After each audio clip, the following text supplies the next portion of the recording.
As I said in the first part about the news wires, is that the media creates the perception that they're doing their job. They're not doing their job. And what Hannah and James did was expose corruption at Acorn. Every office except for one, about 10 offices, only one had a problem with a pimp and a prostitute coming in trying to use government funds to create a government-funded brothel, and one that could get tax write-offs, and it was patently offensive. And the mainstream media said, this isn't a news story. This isn't legitimate. Well, you know what? Let the market decide. And the market did decide, and they decided that the American mainstream media's news judgment of rejecting the story was the wrong path. And if James and Hannah could have done that on $1,400, the entire budget of that investigation was $1,400. If Hannah and James can do it, then anybody in this country has the ability to take on corruption. That's my narrative. That's what I'm trying to do, is I'm trying to expose to people that the mainstream media has been a racket. It's a corrupt edifice that's going down. The mainstream media, Katie Couric just got fired. New York Times is bleeding money. It's bleeding credibility. And there's never been a more exciting time for journalism in the history of this world. We are able to see, there's so much transparency out there, and it's because the technology is at such a place that every single person has the ability to be Woodward and Bernstein. Right. Now, I've been somebody, I went to school for journalism, and I was disgusted by not only the professionals, quote-unquote, that I had again, privilege, quote-unquote, of learning from at my school, but just the sheer politics that are involved with just wanting to ask a simple question. Doesn't matter who you were interviewing, doesn't matter what it was, but the sheer politics that they infused into the classes, and they really took it away from journalism and the greats of journalism like Edward R. Murrow and, ways to do an investigative piece, which is the heart of journalism in our nation, really. It's free press. What do you make of people such as Hillary Clinton, now others uttering the same words, that Al Jazeera is the real news station? They're the ones we should be getting news from. What do you make of comments such as these, assertions such as these? Well, I think it's kind of funny. I don't even understand. I don't even understand how that can pass any test. It's problematic.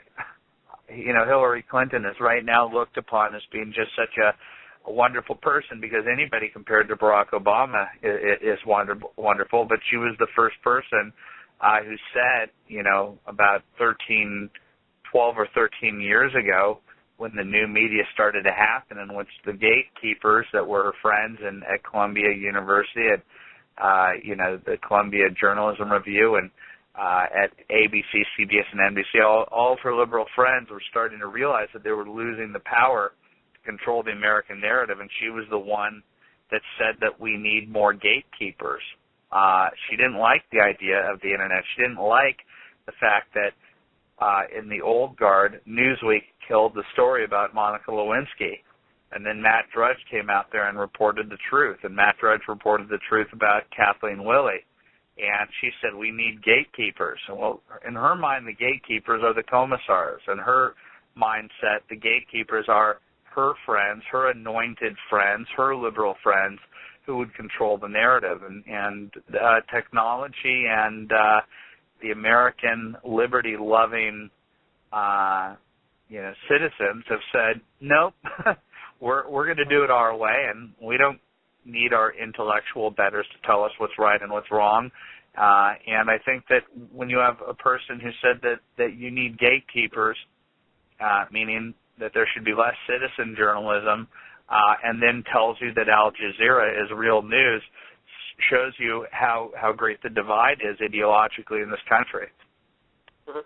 Yeah, and I think it's interesting. I track Rasmussen a lot. I think it's one of the most accurate polls out there. Now, and I see polls that poll the American people and poll politicians, and it's always the opposite view. 80% would favor tax cuts and spending cuts on the public side society, and 75 to 80% of politicians will say, well, they're not getting taxed enough. and we're not spending enough, we're not doing enough. So there's always that, the political class and the elites and the self-appointed elites, as you mentioned, really don't understand what the average everyday working citizen in America is dealing with, or facing, no matter whether it's their job or whatever they profess to, but they have no idea, and the media doesn't do a good job of covering what really ails us. Instead, they'd rather go and, spend hours on Charlie Sheen and yada, yada, yada. One of the stories that's not been covered, or not been covered accurately, and once again with Andrew Breitbart, and I do want to talk about your new book as well, the Pigford case is one of the stories that it's been barren in the mainstream media. Tell us more about the Pigford case. Is there something here, is there anything developing here that people should know, and that's the reason that the media is forsaking it, or is it just not enough information on it just yet? We live in a soundbite culture. We live in a Charlie Sheen culture.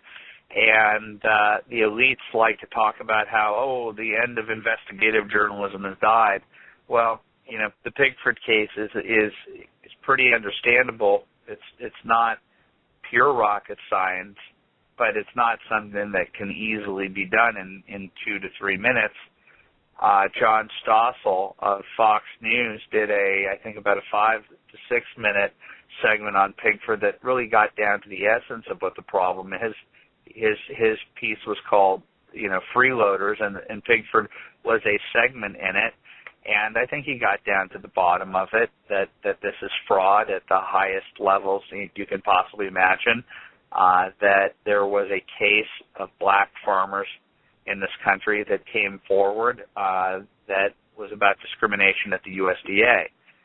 And from what I've been able to do in my investigations, I don't think that those original Pigford farmers, the 157 or so, that said that they got bad loans or didn't get loans that they were supposed to get at the USDA. Why the USDA does loans in the first place? I mean, I'm more libertarian when it comes to these things, and don't think that the government should be involved in the business of regulating the winners and losers of farming.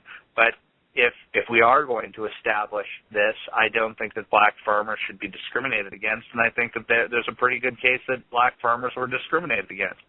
So coming from that position that black farmers were discriminated against, I question why, in this case where the USDA accepted responsibility, settled with the farmers, and the Justice Department hashed out an agreement, there were 157 black farmers.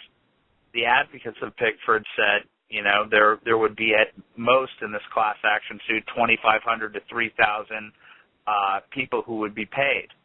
There were only 18,000 black farmers in the entire country at that time. So they thought that 3,000 out of 18,000, 1/6 of them, would be potential claimants in the Pigford class action suit.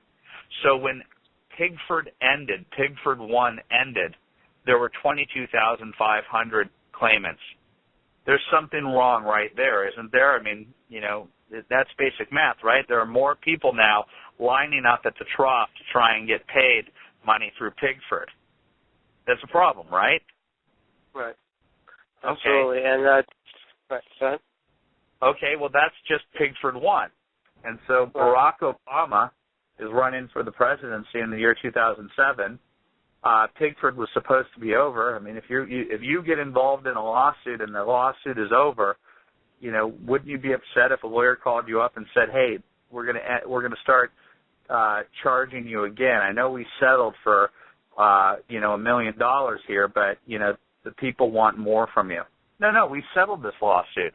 But what Barack Obama did, single-handedly at the behest of the Pigford advocates, who were making a lot of money off of this, class action attorneys who were making tens of millions, hundreds of millions of dollars off of the billion, 1.5 billion is how much Pigford 1 was for. These class action attorneys said, "Wow, nobody paid attention to the fact that more people got paid than there are black farmers. Let's do this again." And in the year 2007, the Pigford advocates went to to Senator Obama and said, "We can help you get elected in the rural South if you sign on to Pigford. what did signing on to Pigford mean for him? He sponsored legislation that allowed for 72,000 plus late filers to come in. Okay, 22,500 is how many there were in the first Pigford, which was over 4,000 more than there are actual black farmers in the country. And Barack Obama wants to now give $50,000 checks to 72,500 new people, none of whom were farmers in the first place. The actual black farmers of Pigford never got paid for the most part. They got screwed over here. But they created a class called the attempted to farmer, and all you had to do was fill out a form and say, I attempted to farm between 1983 and 1997, and you had to take their word at it. And I'm telling you, Pigford is about 97 to 98% fraud. It's redistribution of wealth, and it's sold within the black churches and fish fries throughout the South as reparations, and it's how Barack Obama wielded the reparations movement in order to get a strong turnout of the rural black community. It's a huge scandal. Right. And this is corruption at its height, obviously, because it's basically pay for play, and it's just redistribution of wealth. It's basically a payoff, and in some cases it's undocumented. In a lot of cases, the media's not covering it. Yeah, of course they're not. But this week, one of the two architects of Pigford, Al Pires, who admits to having made over $10 million in it, just a scam artist of the highest order, who was the subject of the John Stossel piece, and John Boyd of the National Black Farmers Association are teaming together for a copycat lawsuit called Love versus Vilsack, and that's basically the women's farmers. And behind the women's farmers are the Hispanic farmers, and behind the Hispanic farmers are the Native American farmers. And so in Pigford 1 and 2, we're talking about $2.75 billion going to people who have never farmed a day in their lives, or the majority have never farmed a day in their lives. And right now, the two guys who invoked racism and, black people, have been have been suffering as a means to justify the fraud, and nobody wants to touch that story because everybody's so politically correct in this country and fearful of being called a racist. Now you have the success of it and the fact that nobody was willing to call it out. Now you have these copycats. Billions of dollars are going to go towards women who will claim on a form that they attempted to farm, and they're going to get $50,000. It's redistribution of wealth going towards a female constituency. It's, the American, if you can't fight this when it's this blatant, then we're really going to have a hard time fighting, entitlements and stuff, because and Medicare, and where fraud really exists at a high level. If you can't call this stuff out for what it is, it's so naked, it's so blatant, it's so unjustifiable, it's so provably true. The numbers just don't add up, and yet we're the only ones out there reporting it, and the mainstream media wants to ignore it. Right. And it's a shame for the mainstream media, because for a long time they were really looked at by tens of millions of Americans and even people on the international level as really the height of sophistication, because, as you mentioned before, it seemed like they were everywhere. Whenever something breaks, whenever, glass is broken in Turkmenistan, it seemed like somebody was there. Meanwhile, it was, like you said, smoke and mirrors. So the media has portrayed themselves as something that they're not. People are seeing through it. Fox is growing. People were able to capitalize on this because the market for truth and exposing government and exposing corruption and everything was there, and now we got guys like Eric Bolling, guys such as yourself, Glenn Beck, who really made a life on this. And I, for one, as a lover of free press and free speech, want to thank you on it. And we can go about this all day, but I really want to get into your new book. It's coming out this week, April 15th, I believe is the date, correct? Yeah, it comes out on Friday, I think. A lot of people I know have already ordered it on. Well, that's what we said it was, but people have read it already and called me up and said thank you for writing it. So I guess if you ordered it from Amazon.com or Barnes & Noble, it's already out. And Mark Larson, a San Diego talk show host, that I appear on frequently called me up during the middle of my dinner last night